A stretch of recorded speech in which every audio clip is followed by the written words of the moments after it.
I think that there's something beautiful about people in the queer community who I have nothing in common with and would not be able to hold a conversation with for more than 5 minutes, but we're still sharing a space and taking something from it and giving something to it.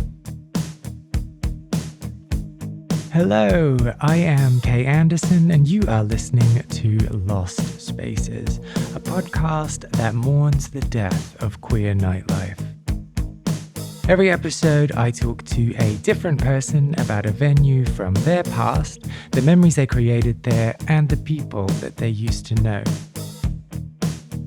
Joseph Amenta is a Canadian writer, director, and filmmaker whose films, including Henhouse, Cherry Cola, and Wild Youth, explore queer narratives. We caught up to talk about the Henhouse, a small queer dive bar in Toronto's west that closed in 2015 as a result of rapid gentrification in the city.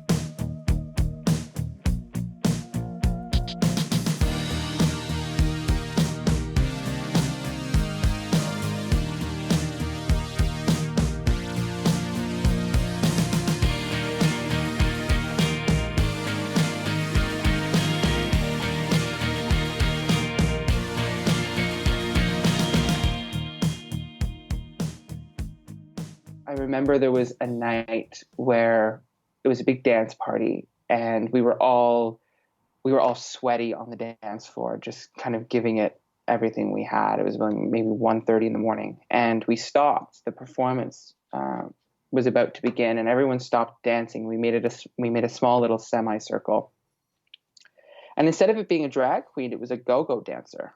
It was a go-go dancer, and he was like muscular and masculine and white, like a beautiful body, of course.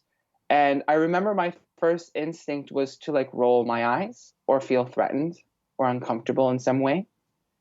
And I remember experiencing in that space when he started dancing, and he wasn't a great dancer. He was just enjoying himself, and people were oogling him and laughing with him and dancing with him. It felt like a different form of a gaze. It felt like we were laughing and dancing with him. It didn't feel the same as it would feel in the village. It didn't feel icky or elitist. It felt open and satirical almost. And I remember how much contextually a space and an environment and the people within that space can alter your frame of thinking, and how things that we're prone to judge or not understand or, raise an eyebrow at can completely shift if you allow yourself and you feel comfortable enough in a space to do that, But like that, I mean, are we able to talk about the village for a little while? Because that, Sure. the thing that kind of resonates for me ultimately with that type of thing, that the conventionally handsome man who is used to being appreciated in a certain way, and the rejection of that is, for me at least, rejecting him before he rejects me in many Yeah. ways. And that's why I've always kind of struggled with that more mainstream queer scene, is that like I know I'm not gonna like fit in. I know that there I don't kind of have the qualities that are stereotypical or expected in that space. Um, and so there is that protectionism that kicks in. hmm And Uh, it's based off of an insecurity. It's based off of something that's still a really big problem in the queer community. I mean, there is such a hierarchy of our experiences, our privileges, and our stations within our community. And I think that that's beginning to change. I think that there's an interest to not fit in. I think there's an interest in exploring elements that discover being the smartest or the most creative or the most interesting person in a room, and not necessarily the most physically fit.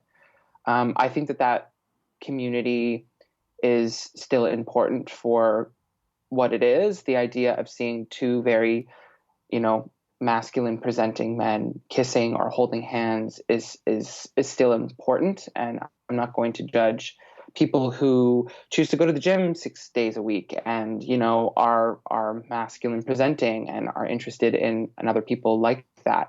I just think that it's all linked to insecurity. And I'm someone who identifies as gender fluid. My physical stature is fairly masculine, but I'm fascinated with feminine expression. I'm fascinated with colors and drapery and nails, and I'm excited to be able to explore that more. And I'm liberated in the fact that both the masculine and the feminine feel sexual and empowering to me.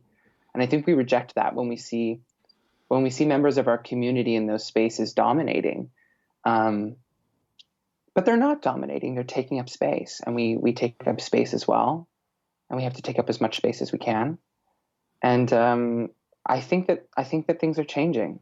In the village, they're changing as well. Yeah, yeah, yeah. But I guess it's that thing. If that's your entry point, Yeah. to the scene, and for most people it is because it's the most commercial and the most visible, Hmm. Hmm. then you do kind of think, oh, okay, I have a choice here. I either try to conform as much as possible, or I reject this. Yeah. Absolutely. And I think that's a demographic that is very, very much so linked to a few bars in our city. I would say Woody's is probably the biggest one. Woody's is a bar that has been here for a long time. It's a staple. It's a refuge for a lot of people, but it is very male dominated. It is very white. It is very masculine, and it tends to be a bit of a cruising bar.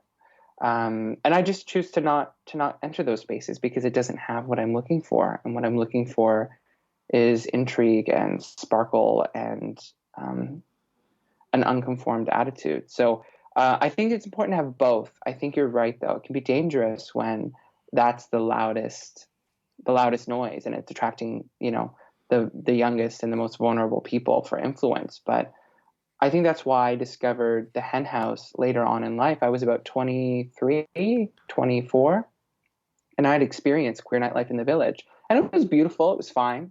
It was exhilarating. It was terrifying, but it didn't feel like me. It didn't feel like I could settle in, take up the space I wanted to. Yeah, yeah, and yeah, it's fascinating as well, this the relationship with drag in those spaces, and how uh I don't quite know where I'm going with this, so you'll just have to bear I with me. do. I know where you're going with it. I It's agree with you. I think that like that that's a it really great point. like they're viewed as entertainers, but not Yes. part of the community.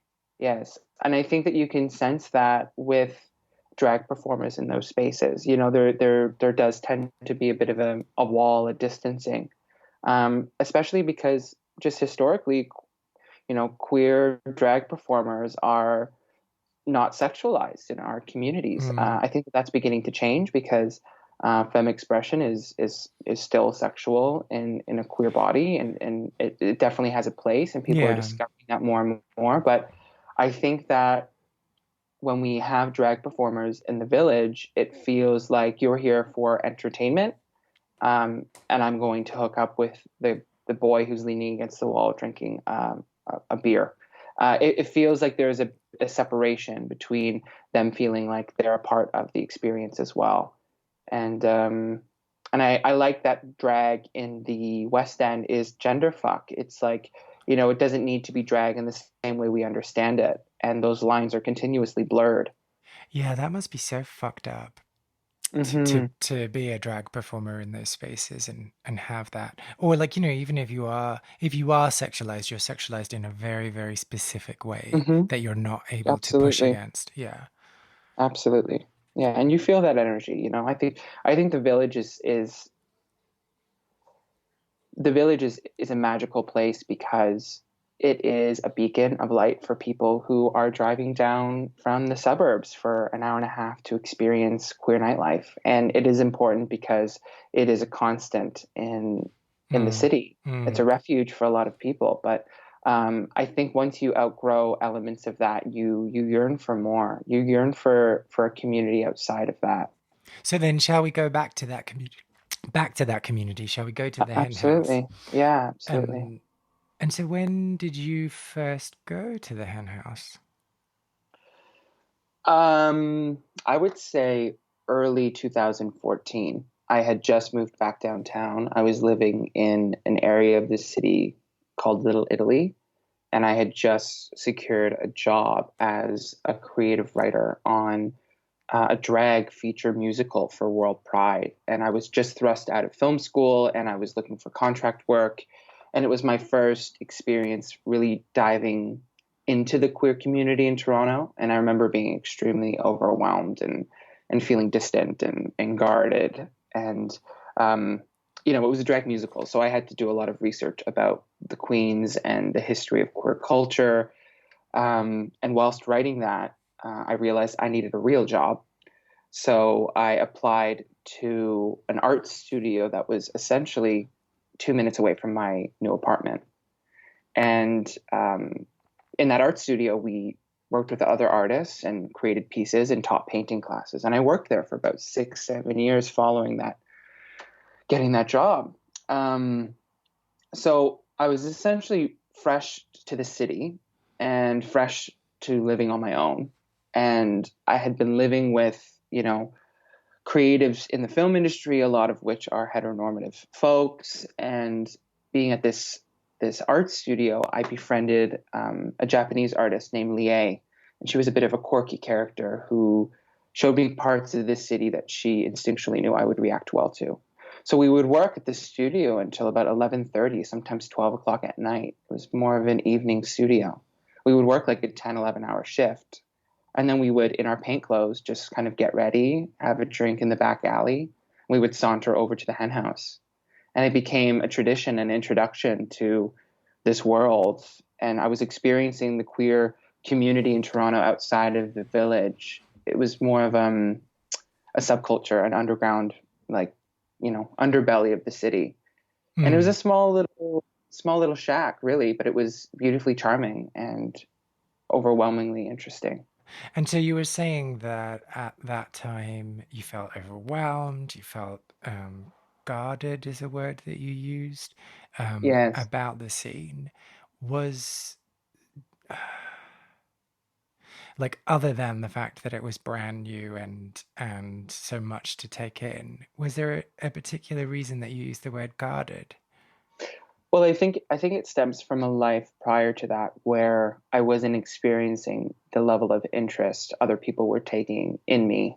You know what I mean? And that extends to sexual interest. I went to a Catholic school, so the idea of romance, the idea of connection beyond friendship on a base level was foreign to me. So when I was entering spaces with people who were expressing themselves openly and honestly, and they were engaging with one another and using femme expression, it was hard for me to adjust and let those walls down.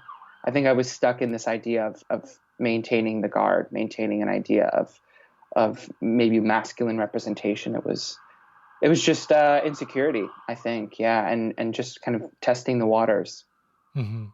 And so in Toronto, there is the village, which is the kind of stereotypical, mostly white male Hmm. scene, Hmm. and then Hen House sat apart from this.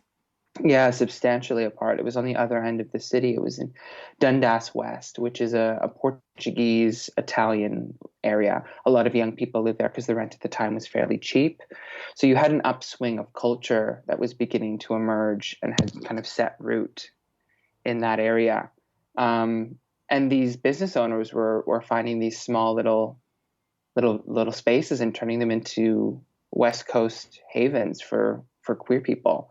And Toronto culture was shifting at that time from being bar focused to being event focused. So you would more so follow an event that was happening at a venue than you would just go to the bar, Hmm. because you wanted to kind of track these different events. And Henhouse was kind of a touch point in the West End that we would often go to. Hmm. And so the first time then, do you remember that feeling of going in and taking in the space? Yeah, absolutely. I remember going on, I believe it was a Wednesday. It was a fairly slow day. and me and Lie just went there for a drink. And I think when people who are used to those spaces, or people who are straight enter those spaces, they can engage with them in a different way than when you're young and queer and trying to find your footing. I think when you're discovering what it means to be queer in a city, and you're simultaneously exhilarated and terrified by these spaces and these environments, you're kind of constantly observing and absorbing what's around you. And I remember walking in, and everyone was friendly, but everyone was very, very casual. It was a very diverse crowd. And there was a jukebox that people would play music on, but mostly it was from, an iPhone or something over a speaker. It's a small bar, and most particularly, I remember the bathrooms. They were downstairs, and you would walk into these small rooms, and the walls were just covered with wallpaper that was made out of old yearbook photos that had then been kind of graffitied on with mustaches and sayings and memes on a rudimentary, tangible level, I guess you could call them. But it was an interesting space. It was a really interesting space. So should we stay in the bathroom? Yeah, I mean, the thing is, like, the bathroom is it's just such a watering hole for people in nightlife spaces, right? You have a moment where you can pause, or you can connect, you can find distance from life outside of that bathroom. And I just remember being kind of awestruck by that bathroom, it feeling more comfortable to me than I initially expected it to be. And I mean, when we started going there regularly, they would turn it into a bit of a dance party in the evenings with a DJ. It was a very local crowd, so we'd start seeing familiar faces, and that's when you started making connections with members of the community. And you started understanding what it means to be queer and have a community, and what a queer community even means. And sometimes just seeing familiar faces, a DJ, a bartender, a business owner, a few regulars that like to accompany other friends to a space regularly. And that's essentially an extension of your family. That's what it turns into. And there was a sense of comfort in the space. And that bathroom was a sense of refuge too. Well, yeah, I mean, I find that there's always one of two things that happen in bathrooms in queer spaces that I've talked to people about. And it sounds like yours is going to be the PG version. So are you from Toronto? Yeah, I grew up in a suburb of Toronto. So my parents basically grew up in Canada, but are immigrants, and we grew up in a suburb. They grew up in a suburb of Scarborough, primarily, Markham and Scarborough, and then I grew up in Ajax, which is essentially just a cookie cutter suburb outside of the city. And then I've been living in the city for about 8 years. I went to school here after high school as well, so it's my home now, for sure. And so when you live in the suburbs, is going into Toronto a big deal? Well, I think it depends on your upbringing. For me, I wasn't really exposed to the city much. We didn't make many travels, but it's only about 45 minutes from my childhood home to the city. 45 minutes to an hour, depending on the traffic. Okay. Yeah, And it's not so, too far. and so then what did moving to the city mean? I went to a Catholic school in the suburbs. I come from a religious family, and the religion is linked to the culture. And I was kind of thrust into a Catholic grade school and a Catholic high school.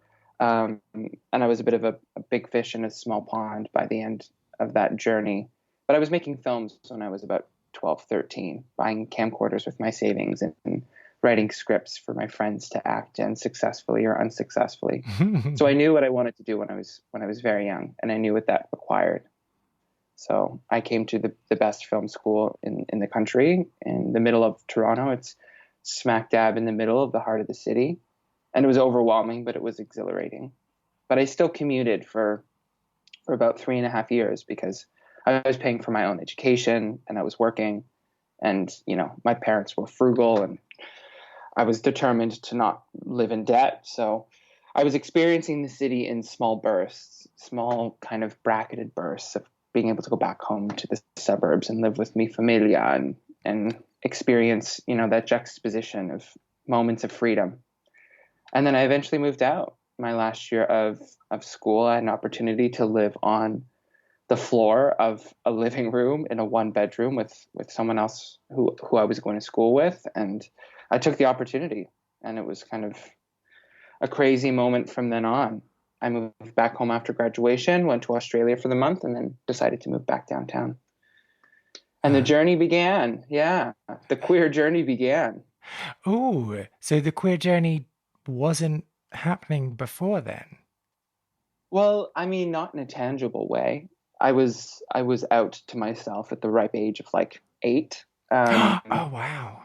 yeah, I was very young. I remember being in school, and it was a winter day, and the winters here are grueling. So it requires many a layer when you're going in and out from recesses and school activities. And there was a boy named Corey who I was friends with, and he was placing his coat on a rack, and I was reaching over him to place my coat on the other rack, and my stomach like pressed against his back for maybe a little too long. And I remember liking it a little bit too much. And as soon as he walked away nonchalantly, as if nothing had happened, I remember standing there for a few minutes being like, okay, bitch, like get ready for the journey.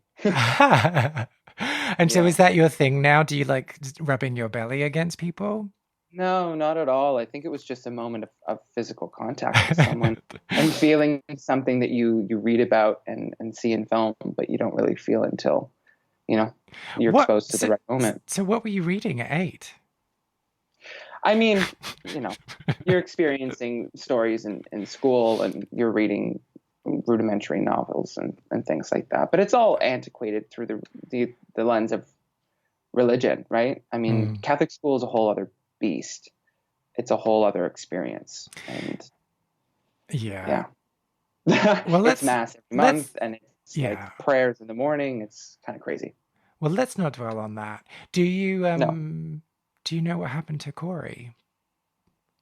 I don't. We kind of grew apart. We went to different schools. I think that in childhood, queerness is this kind of abstract idea, and it can be a point of contention for other people who are a little bit older that notice that you're different, of course. But when you're friends with other boys or girls, it doesn't matter. But you're friends, and as soon as puberty hits and those differences become more apparent, I think people drift. It's challenging to Mm. maintain relationships with heteronormative straight men when, you know, they realize that you're a bit of a Judy. Do you use that phrase? Yeah, of course. If I see an Oh. actor in a film or a show and they're playing a straight character and I see a twang or a moment or an eye roll, I'm like, oh, she might be a Judy. Yeah, a Judy it's like a code term for a queen, a queer queen. Oh yeah, but I thought it was like because it's Judy Garland, right? Hmm, I suppose that's the origin. Yeah, Yeah, so I just thought it yeah. was like, I was going to say outdated. I don't want that to sound like offensive No, to it you though. probably is. I'm a bit of a for sure. I Okay. appreciate queer history and the traditions that accompany it. And so have you ever Googled him then? No, you know what? I'm okay with the mystery. I'm Okay. okay with the mystery. Yeah, absolutely. I am I don't remember anyone who I had crushes on. Or I don't remember their full names, so I can't Google them, which is really a good thing for me It's a good anyway. thing. Let them live in the imagination. Yeah. It's better that way. Yeah. Um let's talk about then the people that you met there. Is there anyone that sticks out? I remember the owner, Bobby Beckett, I believe, and they are a trans business owner and a bit of a beacon in the community. And I remember them always being very kind, very interested and in love with the space, very happy when people would come. I remember meeting a DJ Phil, who's now a good friend of mine. Um, and he would just kind of own the space. He would do an event called Tapet. He still does the event. It's means the F word, faggot. I don't know if I can say that. It means that in French.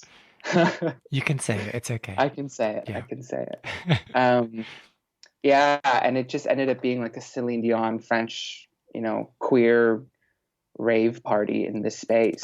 And A Celine you know, Dion rave party. yeah, and it got wild. It kind of got crazy, and it was just an aspect of the queer community that I was discovering, where cis women and trans people and people of color and femme expressing people were taking up the space as opposed to just the white mask muscle gaze. Hmm. Um, and it felt familiar. It felt safe. It felt like a space where you could make those connections in an honest way, even if someone was reeling off of cocaine or high on MDMA. It still felt like a refuge, an honest connection. Hmm. Uh, and so, what do you think made it that way? I think it was an amalgamation of things. I think the fact that it was fairly isolated from other queer spaces made queer people grateful to have it there. I think when people would go there, they were looking for that as an experience. They were happy to be at that specific space, and you could feel that in the energy, in the vibe, that everyone was excited to be there, and that they felt comfortable there. Um, I mean, the walls and the decor itself were interesting, but fairly basic in comparison to a lot of small Toronto bars. It just felt for me, even on a nostalgic level, like an a strong introduction to queer nightlife. Things got wild, but also felt relaxed and comfortable. Um, and the staff there, the staff there was always very friendly, always very accommodating. The owner Bobby was always, again, very excited to have a family there to party with and celebrate with. Um, and it was an artistic scene, right? The West End of Toronto is a very young, creative environment, and having that creativity jammed into one space in a blender of queerness was a gift. A blender of queerness. Shall we talk about then? So, I mean, obviously, you're unable to top the Celine Dion rave night, but what other kind of nights and events were held there? I believe they also did drag race viewing parties. And West End drag and drag shows in general are much more alternative than the main scene in the village. A West End drag show, you really never know what you're going to get. It truly is like a box of chocolates. You could have someone stripping down naked and sitting in a birthday cake and then eating it and throwing it at the audience. You can have a performance with a queen in a 1920s flapper outfit and get handed small bags of popcorn before throwing it at the performer, and them having a breakdown before stripping off into a revealing outfit and doing a number by Taylor Swift. You really don't know what you're going to get. It does feel like a naughty performance art piece with a select crowd of maybe 40 people.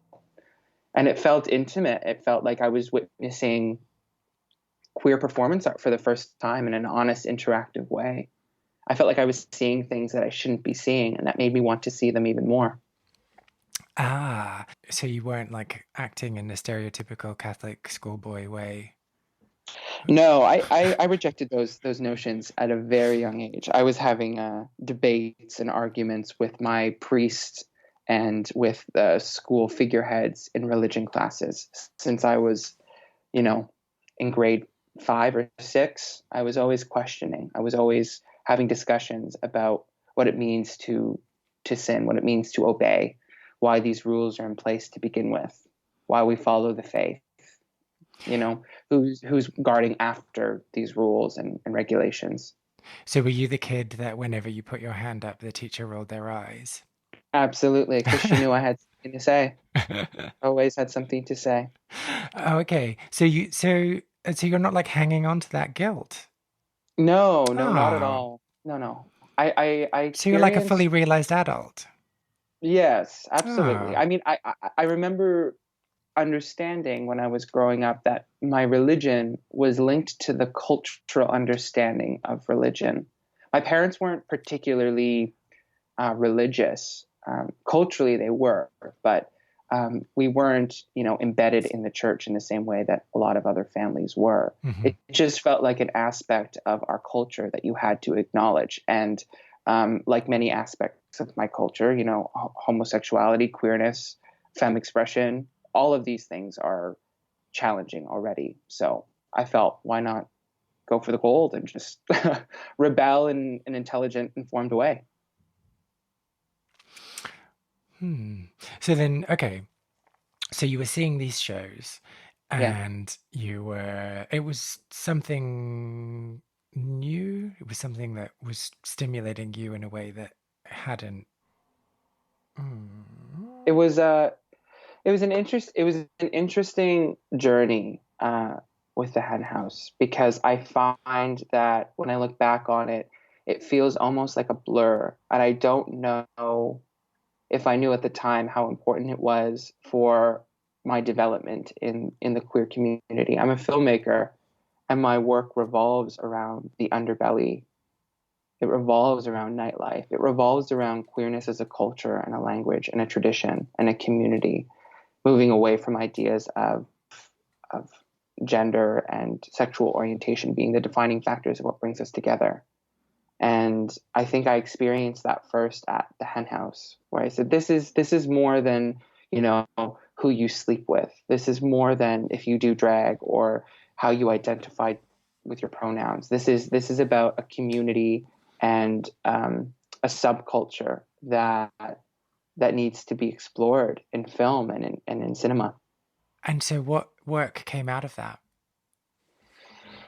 Well, the first queer film I made was called Cherry Cola. It was about two drag queens finishing a show, one of which gets a text message from her boyfriend ending a relationship after 2 years.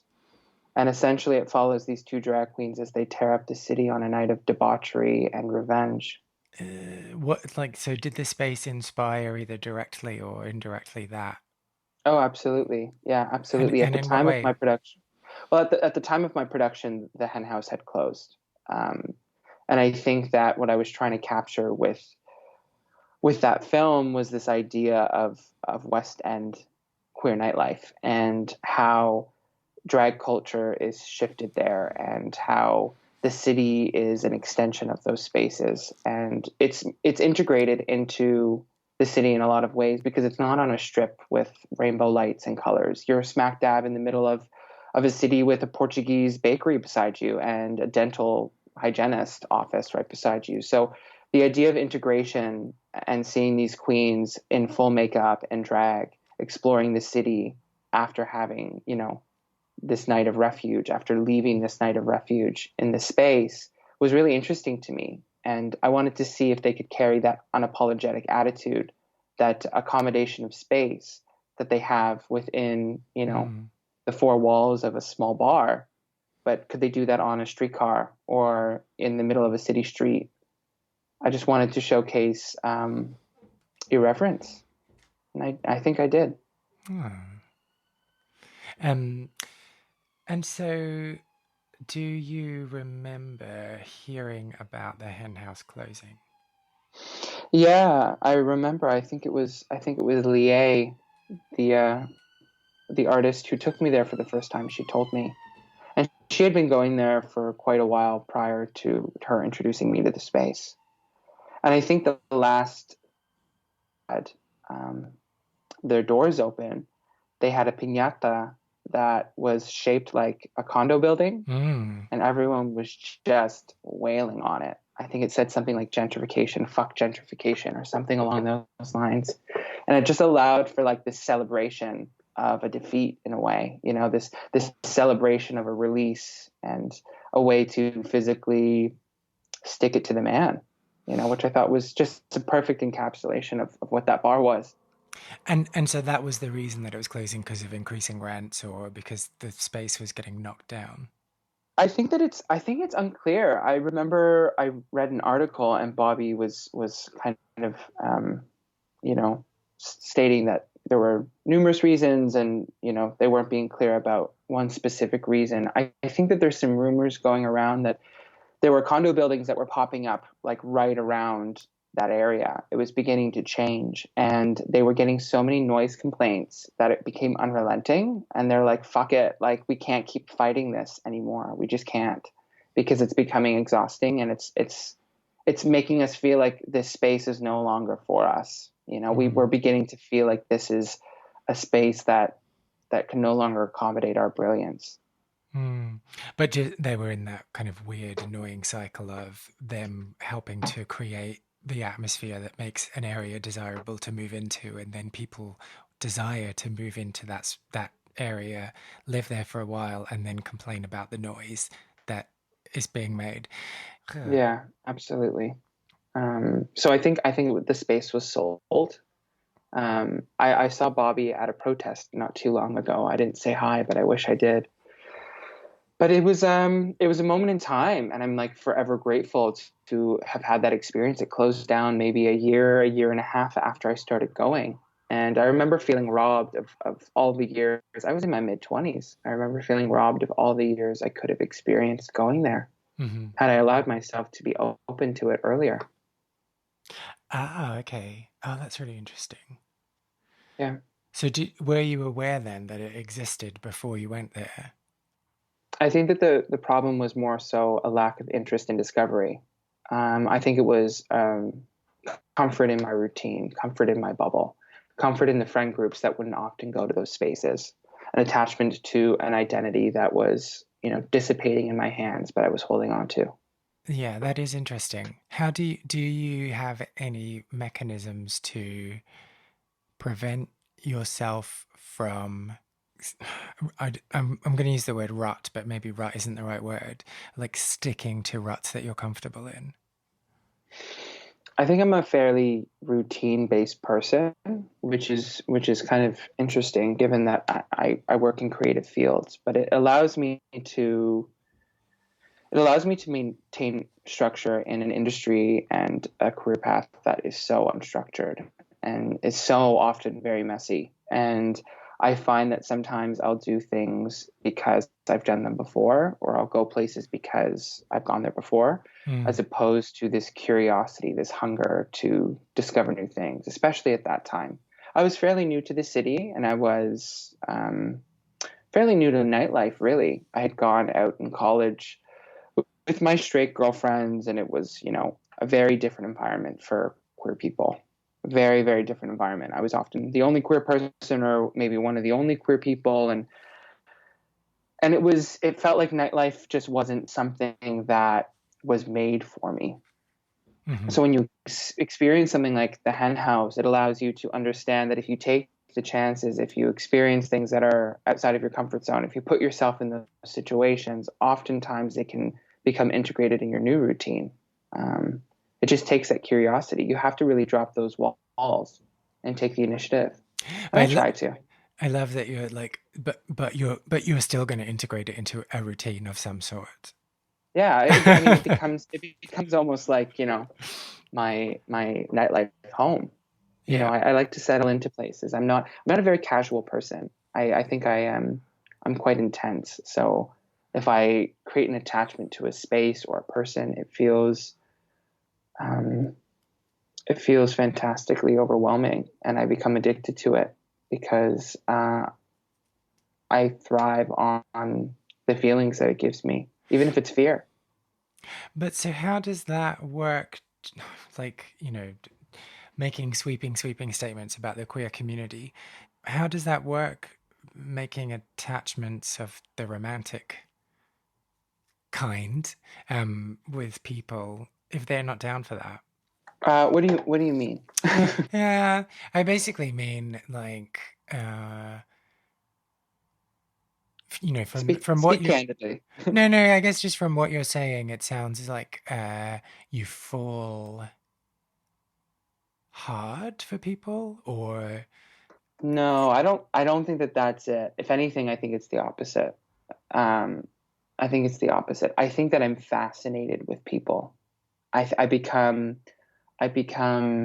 fascinated with the idea of people, the idea of a space, the idea of the wallpaper in this bathroom and the amount of people it has seen come and go, mm, doing blow and making out and taking a piss. All of these things are interesting to me because it feels like a story. It feels like a narrative. It feels like there is intelligence and a life behind these walls. And when I speak to someone, I'm like truly fascinated with what they have to say. I think in terms of romance, the obstacle is being interested on a different level. You know, I think I can find people very interesting, but to be vulnerable back is a challenge. And in those spaces, it can be easier. You know, an extended glance, a continuous interaction. You know, being able to see a familiar face over the course of a few months, a regular or two. Mm. And I think that's what it takes for me, a little bit more familiarity so that I can, you know, get to know what someone's about. And I think that's what allowed me to begin experimenting with developing relationships, because I felt like I was experiencing something singular, but also shared with other people. So this takes us back to that word guarded, does it? It does, yes, absolutely. So it takes a while then to like furrow beneath the surface. I think so, yeah. I mean, I'm a very open person on an intellectual and creative level, but I think on like an emotional level, it can be challenging for me. I think also because when I see spaces or witness emotional expression from someone, my mind is always trying to digest it in a rational way so that I can understand it or appreciate it or dissect it. But the reality of the situation is, you know, sometimes you just have to feel it. And yeah, it's a lifelong journey, I think. I'm a Ah, very visceral person, but also very cerebral, very yeah. cerebral. So it's like you can experience something on a visceral level, but you have to go away and process it before you can respond. Yeah, more so than respond, I would say like open up to it. I will ask a million questions and you know, raise a million points, but when I'm asked about personal things or someone wants to get to know me, I think it takes me a while to give them not the answer that I am, you know, revising in my mind, Hmm. but the answer that's coming from an emotional place. Do you have the so this is me speaking from experience. Do you have the like, why are you so interested in me kind of reaction? Yeah, I think that because of my line of work and because of the work I make, and the way I interact with people, sometimes I can be a little bit idealized from the first interactions we have. Um, Uh and I can smell that in the air from a mile away now, you know. But it's not necessarily their fault. I think it's challenging for me to be an open book. I'm certainly not an open book. So people are intrigued because of the resistance, and then that intrigue, you know, leads to something else. And yeah, it's a complicated situation. I think it's linked to a million things. I think queer people are, you know, valued in the shadows, you know, especially when they're growing up, they're not taught about their sexuality or their agency or their sexual health. And that's why we have kind of disparate relationships and sexual experiences, because we're not really guided in the same way. We don't have a frame of reference in the same way. And that's also kind of beautiful, but it can be challenging. you know, Armistead Maupin, I think it what book is it? And it might be in one of his books. Oh, it might be Night Listener. He talks about I think he refers to it as the gay age because he's talking only about cis men. Mm, Um, but he talks about that your gay age starts when you come out. So your heterosexual counterparts all have a very kind of similar experience in coming to terms with their sexuality. Well, not a mm, similar experience, but a similar time frame. Um, and queer people will have it at very, very different times in their lives, depending on their yes. personal circumstances. Yes. Um, and I don't actually know where I'm going with this. No, I think that's fascinating though. I mean, like I didn't start experiencing nightlife and love and relationships until I was about 23 years old, you know, and I think that that's beneficial in a lot of ways because it allowed me to really stay focused on film school when I was a child, you know, in a school with older, artistic, talented people, and I really needed to learn and be focused. But my work didn't really shift into a unique place until I experienced love and loss and hardship and my community and the glitter and grit and the juxtaposition between the beauty of dancing to a Celine Dion song with a crowd of freaks and geeks with, you know, someone getting finger blasted in the bathroom downstairs. Like, I love that juxtaposition of, you know, these instinctual, naughty, gritty human moments and seeing something that's, you know, a half glass of beer with reflected light through, you know, through it as the most beautiful disco ball in the world. Like, I like those kind of juxtapositions of reality and fantasy. And I think that that's what these spaces create. They create a fantasy, and people are often fucked up. They're drunk or they're on drugs. And it allows you to create a safe space where that fantasy is fostered and it's guided and it's overseen. Yeah, and you're kind of like starting from a similar baseline with everyone else that's there, because there's that expectation, there's that feeling of safety that's encouraged. Yeah, absolutely. But like, so, okay, just a quick sidebar. Should I be familiar with the term finger blast? I don't know. I mean, I'm pretty sure I figured out what it was, means, but like, I think it was in the recesses of my vocabulary, to be honest. I was surprised that it came jumping out, but you know, maybe I'm in a finger blast kind of mood today. So, oh, so maybe it isn't what I thought it was. No, I think it is exactly what you think it is, but I think it's just an idea of what could be going on at the Henhouse. Yeah. And that's another thing. Like, a lot of people probably were like, "Oh, this is, you know, one type of bar. It's for, you know, queer women." But it was open to everyone. You know, femme expressing people, mask presenting people, cis people, straight people. It just felt like a bar that you didn't have to feel uncomfortable about taking up space or speaking loud with a queer twang or dressing up for. It just felt like a Toronto bar experience, which is what queer people don't often get to feel. You know, there are hundreds of bars in the city just to grab a drink or a brunch or, you know, have a bit of a dance in the evening for straight people. But for queer people, if you're not in the village with these flashing lights and lineups and bouncers and, you know, you don't really get to experience what small town queer nightlife is until you experience it at places like the Henhouse. Did you ever go to the Henhouse? Well, if you did, tell me all about it. You can find me on Twitter and Instagram and Facebook with the username KAndersonMusic. Share your photos, tell me your stories, let me know what you got up to at the Henhouse. And you can also follow Joseph on Instagram. User handle is Joseph Takes Photos.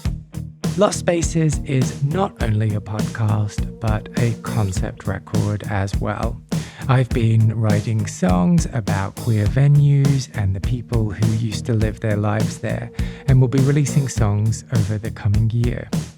You can hear the first single from the set, Well Groomed Boys, which is also playing underneath my talking right now on all good streaming platforms. If you liked this episode, I would really appreciate if you subscribed, left a review on Apple Podcasts, or just told people who you think might be interested in giving it a little listen too. I am Kay Anderson, and you have been listening to Lost Spaces.